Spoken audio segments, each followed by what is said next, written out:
ہمارا ہمارا خلیفہ ہمارا، وہ دل ہے ہمارا آقا ہمارا، وہ دل ہے ہمارا آقا ہمارا۔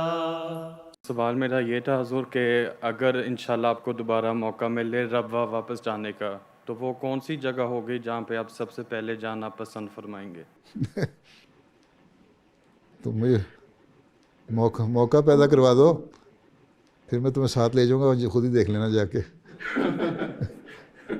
دعائیں حضور ہماری آپ کے ساتھ ہیں، انشاءاللہ تو آپ کو موقع ملے۔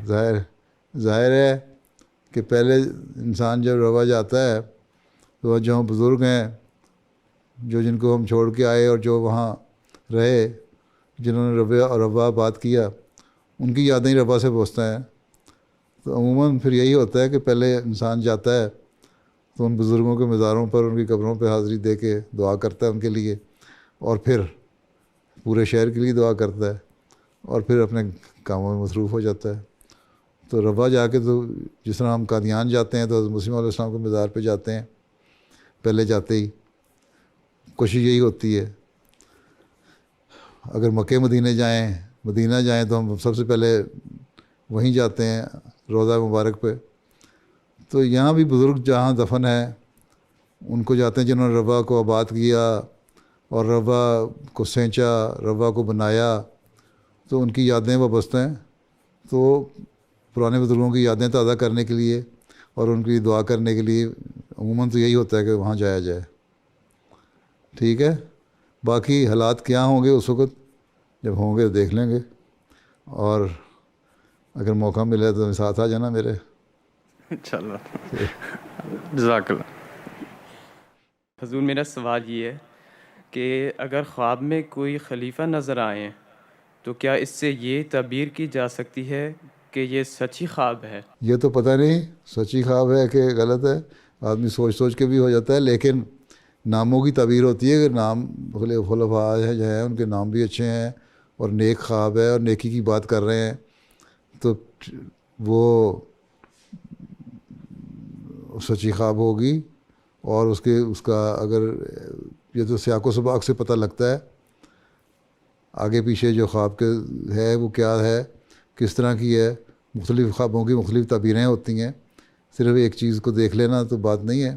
بعض خوابیں ہوتی ہیں ناموں کے حساب سے بھی ان کی تعبیر ہو جاتی ہے، بعض جو حالات اس وقت پیش آ رہے ہوتے ہیں، خواب میں نظر آ رہے ہوتے ہیں، ان کے حساب سے ہوتی ہے۔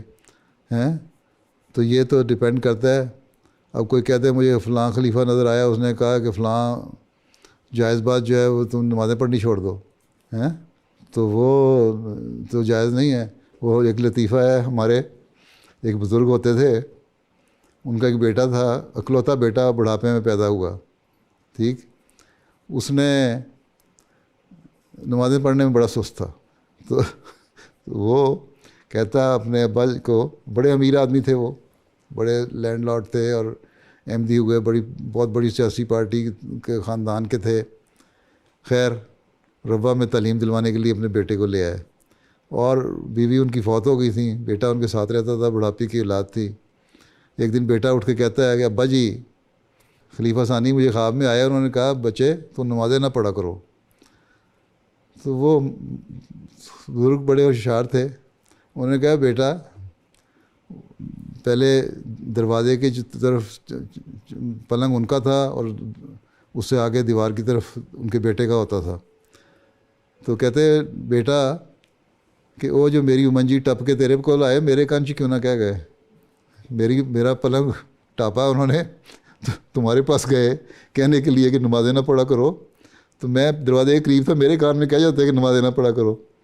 تو یہ اس طرح کی باتیں جو ہے نا، یہ ڈپینڈ کرتی ہیں کہ خواب بنائی ہوئی ہے یا واقعی حقیقی خواب ہے۔ اور اگر بندہ بعض دفعہ سوچتا ہے بعض باتیں، ان خیالات میں بعض ایسی باتیں آ جاتی ہیں جو کا کوئی مطلب نہیں ہوتا۔ جہاں تک کسی خلیفہ کے آنے کا تعلق ہے، اگر وہ نیکی کی باتیں بتا رہا ہے تو خواب جائز ہے، ٹھیک ہے، اچھی ہے، سچی ہے۔ اگر اس کی طرف غلط بات منسوب کر رہے ہو تو وہ خواب غلط ہے. یہ تو انسانی سوچ پہ ڈیپینڈ کرتا ہے. ٹھیک ہے.